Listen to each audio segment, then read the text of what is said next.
Listening is the greatest form of respect. Zig Ziglar. From the moment you step into the room, your posture speaks volumes. You lean forward, eyes soft, shoulders relaxed, an unspoken signal. I'm here for you.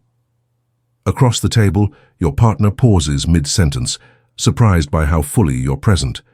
In that instant, a bridge forms. Connection born from the simplest yet most powerful act of all, listening. You arrived at this lesson the hard way. In your first venture, you raced ahead with grand plans, product features, marketing angles, pricing tiers. You pitched investors with data-rich decks, dazzled them with graphs, and dazzled customers with promises. Yet sales lagged, feedback forms remained blank. You hustled harder, tripped over your own urgency, and wondered where you'd gone wrong. Then a mentor quoted Zig Ziglar, "Listening is the greatest form of respect." You paused. You, the charismatic speaker, the networker, the closer. What if your blind spot was your own ears? You resolved to find out. Week 1, you blocked time each morning to connect with your top 5 customers. No slides, no scripts. You opened plain video calls and asked, "Tell me about your experience." At first, the silence felt heavy. You fidgeted, ready to fill the void with your own words, but you resisted. You watched customers' faces soften as they realized you weren't there to sell. You were there to learn. One customer, Maya, leaned forward. "I love the idea of your product, but it takes too many steps to set up." You asked a follow-up. "Which steps feel most cumbersome?" She mapped the process on a napkin. As she spoke, you sketched notes. No judgments, just questions, clarifications, empathy. At the end, you thanked her. "Your honesty is gold. We'll streamline this immediately." By day 5, new insights flooded in. You realized you'd built around assumptions, your own assumptions. You'd prioritized flashy features over ease of use. You updated your roadmap, cut 3 bells and whistles, doubled down on onboarding simplicity, and build an interactive tutorial. Sales conversations shifted. Prospects said, "I appreciate that you asked what I needed, not what you wanted to sell." In the second week, you trained your team in active listening. You gathered them in the old conference room, turned off all devices, and ran an exercise. Pairs took turns talking about a recent challenge, while the other simply listened. No advice, no interruptions for 2 minutes. Then listeners paraphrased what they'd heard. Clarity bloomed. People felt heard. Respect deepened. As you scaled, you faced a crossroads. Push your product into new markets or perfect your existing one. You could see gleaming numbers in spreadsheets that said, "Go wide." But you decided to call your pilot users instead. You heard fatigue, not excitement. You delayed the expansion.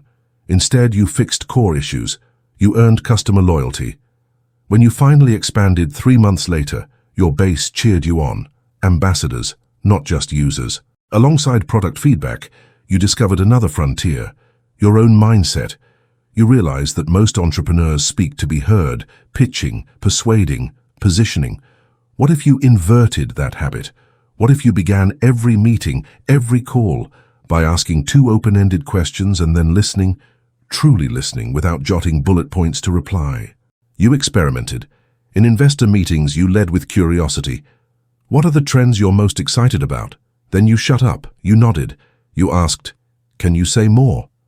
Investors smiled at your humility. They sold you on ideas that aligned with your vision. You gained both funding and valuable strategic insight. You saw that listening opens doors no cold email ever could. Midway through the year, you encountered a crisis. A key supplier failed to deliver on time. Panic set in. The team looked to you for direction. Your first instinct was to bark orders, find alternative vendors, expedite shipping, revise forecasts. Then you remembered Ziglar's words. You called a 30-minute listening huddle. Everyone, logistics, operations, finance, spoke uninterrupted for 2 minutes about their on-the-ground reality. You took notes, hidden costs, quality concerns, internal pressures. Only after you'd absorbed every perspective did you speak. "Here's what I hear. Our priorities are reliability and quality, but time is short. Let's identify a local partner who can deliver faster, even if costs rise. Then we'll discuss pricing adjustments with customers.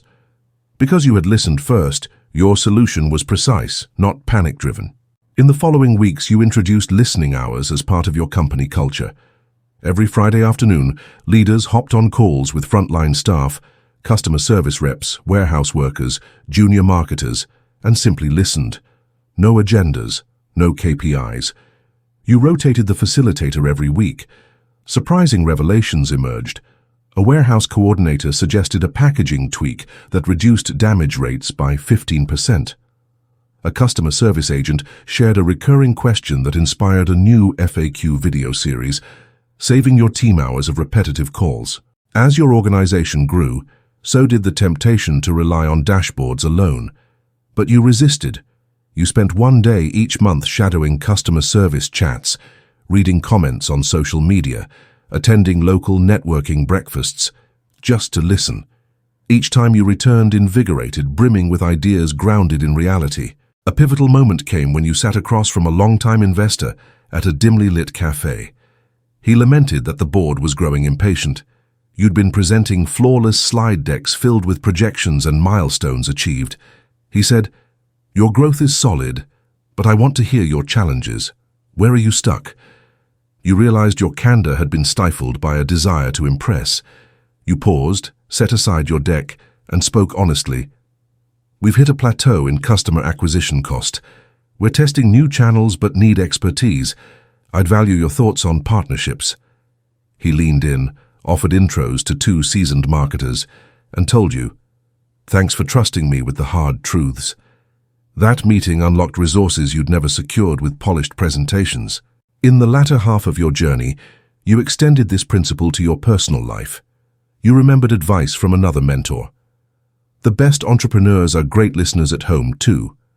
You committed to 1 technology-free hour each evening with your partner. No phones, no distractions, only questions and silence. You discovered deeper layers of understanding, your partner's hidden aspirations, worries about your long hours, and hopes for your shared future. You replanned your schedule to carve out more family time, secure that respect at home. You also began attending industry conferences, not as a speaker but as a student. You sat in the back rows, notebook closed, absorbing panelists' stories. Between sessions, you struck up casual conversations, listening more than you spoke. You forged genuine connections. People approached you afterward. "I felt heard talking with you." You walked away with insights and alliances that propelled your business. By month 10, you saw your revenues climb. But more strikingly, your Net Promoter Score skyrocketed. Customers cited feeling heard as the primary reason they recommended you. Team retention improved. They said leadership listens and acts. Investors praised your transparent culture.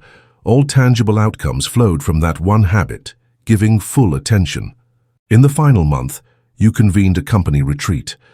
On a windswept hilltop, you sat in a circle. You asked everyone to share one insight they thought leadership most needed to hear. One by one, voices trembled, then grew confident. You listened, resisted defensiveness, and thanked each contributor. That ritual of respect became your organization's North Star. On the last day, you pulled aside your founding team. "What's the greatest form of respect?" you asked them. Without hesitation, they replied, "Listening." You smiled, humbled and proud. You realized that respect, earned through listening, multiplies. It builds trust, fuels innovation, cements loyalty. As you look ahead, you see that this lesson transcends any single project. Whether you're negotiating a merger, recruiting a senior hire, or mentoring a fellow founder, listening remains your superpower.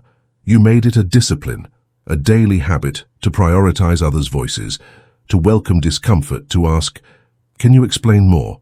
to sit silently until someone fills the space with truth. Zig Ziglar taught that respect isn't given. It's earned through our actions. By listening, truly listening, you've earned it tenfold. From customers who feel seen, from employees who feel valued, from investors who feel trusted, and from loved ones who feel cherished. So ask yourself now, when was the last time you stopped talking and started listening?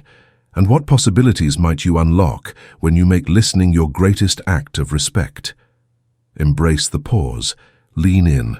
Let the world speak and watch how doors, hearts, and minds open in return.